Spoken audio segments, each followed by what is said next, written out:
يا سلام كده لمّا تقومي تعملي حاجة حلوة سهلة وسريعة، ما تاخدش منِّك وقت، وخصوصًا إن الموسم بتاعها موجود اليومين دول في السوق، وسعرها كويس جدًا، وكمان تنفع في رمضان كمان في الأيام العادية حلوة جدًا، بسم الله ونصلّي على الحبيب، وما تنسوش لايك واشتراك في القناة، ولايك ومتابعة على صفحتي على الفيسبوك، ولأول مرة يشوف قناتي الاسم سما عمر. أول حاجة كده معايا كده حوالي بتاع كيلو ونص كده من عصير البرتقال. حطيت ييجي كيلو من البرتقان وعليه شوية مية وضربتهم في الخلاط كويس جدا. بعد كده صفيتهم عادي خالص اكنك بتعملي عصير برتقان عادي. تمام. ده حوالي كيلو ونص. وبعدين جبت كده نص كيلو من الجزر سلقته كويس جدا بميته كده ورحت جايه ضرباه مع عصير البرتقان بقى بالشكل اللي انتوا شايفينه موجود في الحلة ده. بعد ما ضربتهم مع بعض وادي كمان بقيت عصير برتقال وشوية كده من الجزر برضو هضربهم تاني وهنعمهم. وبعد كده بفضيهم كلهم زي ما انتوا شايفين في الحل. كان عندي هنا حوالي معلقة او معلقتين من بشر البرتقال بيديها مزازة وطعم حلو اوي. حوالي معلقة او معلقتين ما تكتريش اكتر من كده.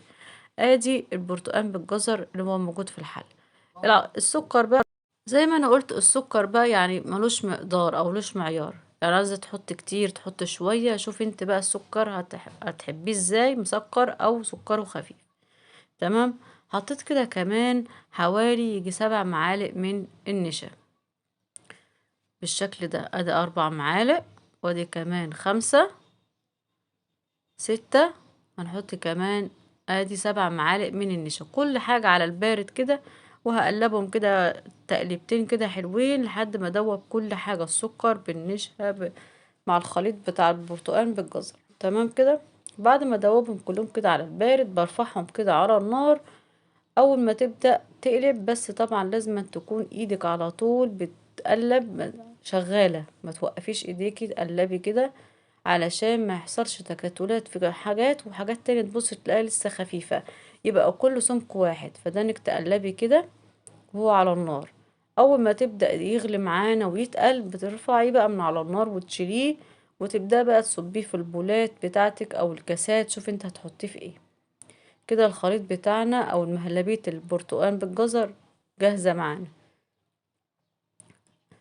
جبت بقى كاسات او بولات او اي حاجة شوفي هتحطيه في ايه وهنبدأ بقى نفضيه مع بعض فيه. واسيبه يبرد تماما. بعد ما بيبرد بقى بتزينيه بأي حاجة موجودة عندك. أي مكسرات جوز هند بقى سوداني زبيب لوز بندق والله شوفي اللي موجود عندك ومتاح في بيتك. أنا كان عندي ساعتها لسه سوداني شوكولات شيبس كان عندي الموجود رحت جايه حطاه. عايزة تسيبيه كده من غير أي تزيين برضه هيبقى زي العسل وشكله لذيذ وظريف. ممكن تجيبي له بشرة برتقان او جزر كده وتزيني بيها يعني بصي براحتك خالص. بعد ما برد تماما حطيته في التلاجة. بعد كده رحت جايبه ايه مطلعاه من التلاجة وابدأ ازينه بقى وتقدميه بألف هنا وشفا. طعمه حلو جدا جدا وحلو قوي. احنا عن نفسنا بنحب المهلبية البرتقان بالجزر دي تحفة جدا. اللي مجربهاش لازم يجربها والله تعجبكم قوي قوي قوي. شايفين بتزينيه بأي حاجة طعمها لذيذة. بشرة البرتقال اللي انت حطاها المعلقة او المعلقتين بتديها مزازة حلوة قوي وطعمها بيبقى مختلف تحس ان انت ما بتشبعيش منها. عايزة تاكلي منها طول ما انت قاعدة تاكلي منها كده. وبألف هنا وشفا. لو لسه ما اشتركتش في القناة ياريت تشتركي وتعملي لايك. اشوفكم على خير. سلام عليكم.